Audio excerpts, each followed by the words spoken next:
back again at GMTV station as we bring to you live one-on-one talk with Honorable Obungu Owich as we want to talk about BBI. So, because many Kenyans have been wondering what is this thing called BBI. Many people still don't know what BBI is all about. So, we want to explain to those who still don't know what the BBI is all about, and maybe to share some of the advantage and the disadvantage of this thing called BBI. So maybe Honorable Obungu, which you can tell us, first of all, you can tell us what is this BBI all about, or the meaning of BBI. Thank you very much. Just as you've said, my real name is Peter Obungu. Okay, I'm a resident of Kisumu County. I come from Kondele Ward. I'm a former aspirant. That is on 2017 general elections. Basically, BBI is all about Building Bridges Initiative. And when we talk about Building Bridges Initiative, we simply talk about the inclusivity, bringing people together.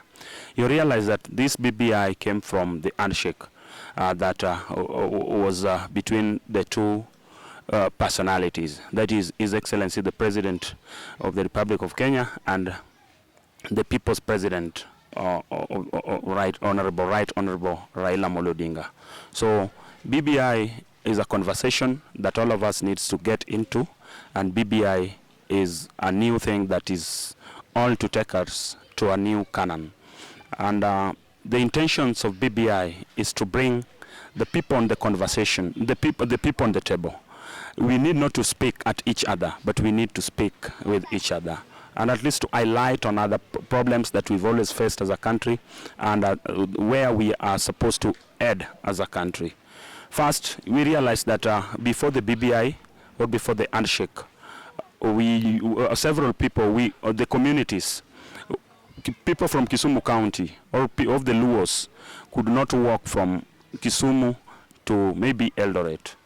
People of the Luo origin could not even move freely or do their businesses somewhere in central Kenya because of the tensions that were brought out during the elections, that is on 2017 elections.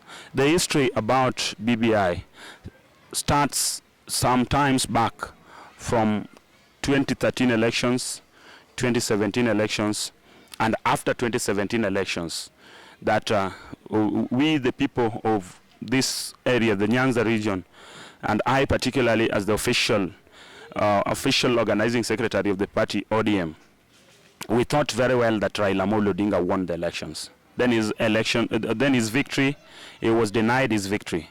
Immediately from there, we went to the Supreme Court. From the Supreme Court, we know what happened in the Supreme Court. We were taken back to the ballot.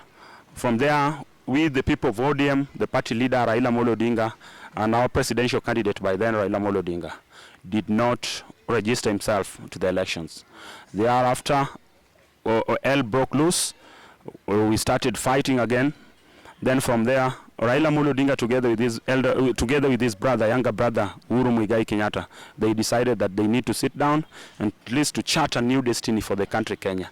So, as young people, as a representative of the young people, a progressive leader within this area of Nyanza, within the Kisumu County, my humble appeal is to urge all leaders to come on board and to support this process. Just recently, we had a chapter or a conference in Kisii, the Nyanza Caucus, and the Nyanza Caucus brought all leaders. We saw Charity Ngilu, we saw Anne Waiguru, we saw Governor Kivuta Kivana, and several other leaders attended the function. So it means BBI is for all Kenyans. It is not for a fraction of a people. It is for all Kenyans, and it is a conversation that we need to give time and to see what it is all about and where it is going to take us as a country. So what are some of the advantage like the common mwananchi is going to get, or even you as a leader, what are some of the advantage that you are going to get from the BBI? I'm happy to report to the Kenyan people that I was among the people who attended the Acacia Forum. That is when the Building Bridges Initiative Task Force visited us in Kisumu. I was invited to attend the forum, and through the forum, I used my own opportunity to talk about some of the problems that we face as a people, most of the Kenyan people, and some of them that we face as the people from Kisumu County. I would want to say that BBI is addressing very serious and pertinent matters that is going to develop the areas once the implementation starts. What I'm worried all about is that the key concern is about implementation. The BBI is a very good document. What now awaits is the implementation. Once the implementation starts, then we as a Kenya, we are going to move at a very right direction. And one of the advantages in the BBI is that the BBI is trying to address devolution. It is talking about the allocations that are supposed to be brought to the counties, and we did propose that from 15% that is now brought to the counties, 15% is not enough. We realize that devolution entails a lot, because it addresses bringing power together with the resources down closer to our people. Then we realize that there are several functions that are still that are devolved, but the resources have not been brought down to the counties. Therefore, we addressed, and our thinking is that when devolution now should be fully implemented, then we need to have the resource allocations from 15% to 35%. That one will now help us in terms of building the infrastructure development, issues to do with health, issues to do with youth empowerment, issues to do with women empowerment, agriculture, and several other things. The second point is about the changing the system of governance. You realize that the current system of governance is addresses parliamentary system. But in the BBI, we are proposing that we have a parliamentary system of governance. And parliamentary system of governance says that when a member of parliament is going to be elected, through the members of parliament, we are going to have ministers sitting in the floor of the house. Okay. So that one will help in terms of bringing checks and balances. You realize that under the current system of governance, it is very hectic for members of parliament to summon the CS to appear before them. Several CSs has always been refusing to attend to the sessions before the National Assemblies when they are being invited or summoned by the members of the assemblies. Therefore, through that system of governance, it will be very easy, because the very members of parliament that will be sitting in the floor of the house are the very members who will be the ministers. So through that, it will be very easy, as it used to be. Another thing that is very important, it addresses something to do with the TGRC report. That is Truth, Justice and Reconciliation Commission. And when you talk about Truth and Justice Reconciliation Commission, that one you are talking about the historical injustices, things to do with the land. You realize that there are several communities that are still crying about how their lands were grabbed from them. So that one is also a point that it will also address. Another thing is about reform on IBC. We've always cried a lot, lamented a lot as a party. And you realize that before the 2013 elections, as a party, we were saying that IBC, something serious needs to be done on the commission of the IBC.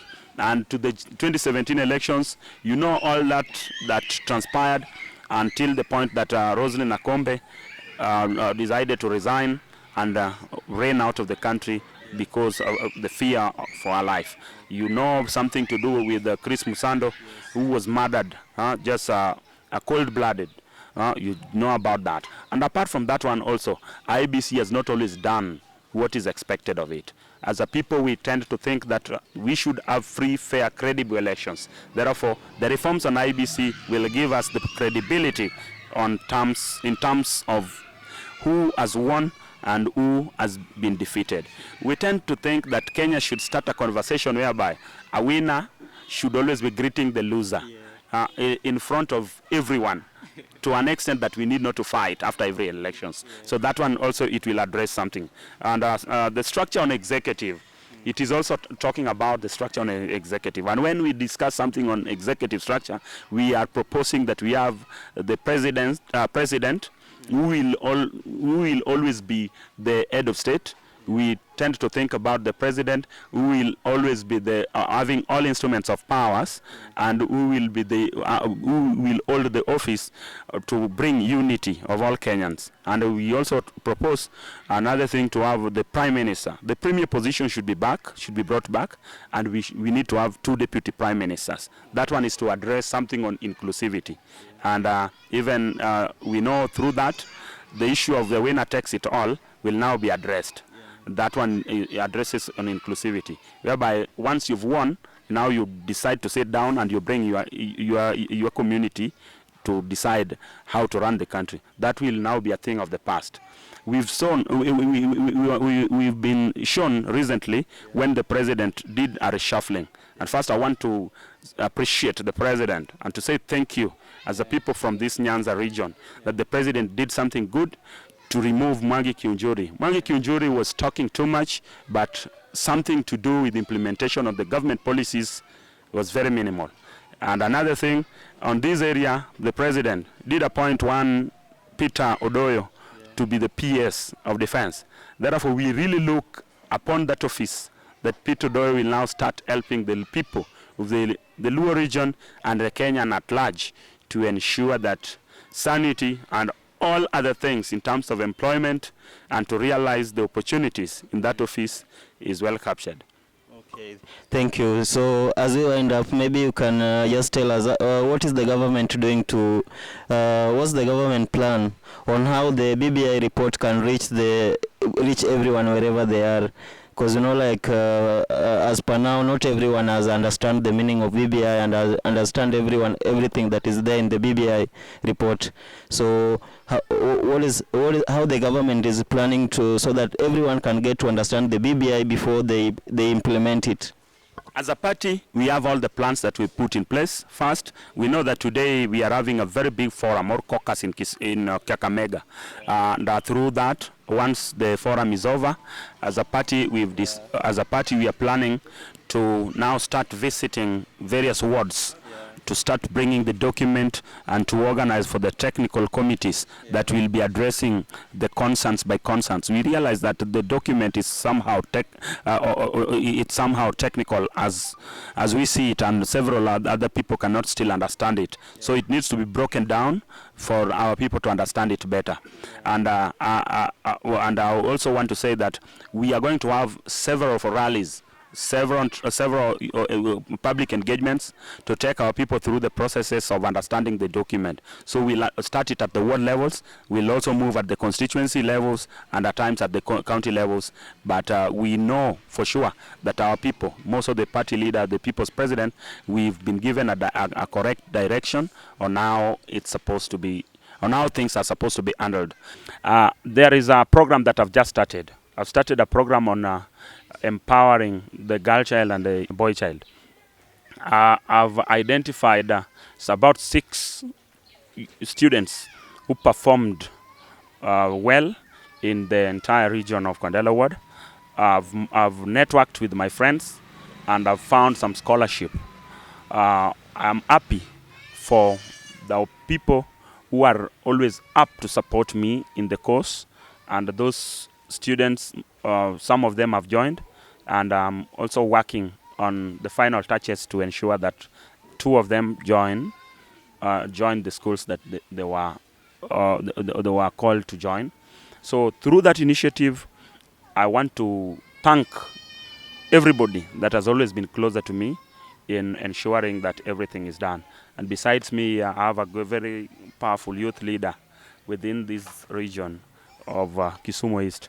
His name is Lawrence Ototh.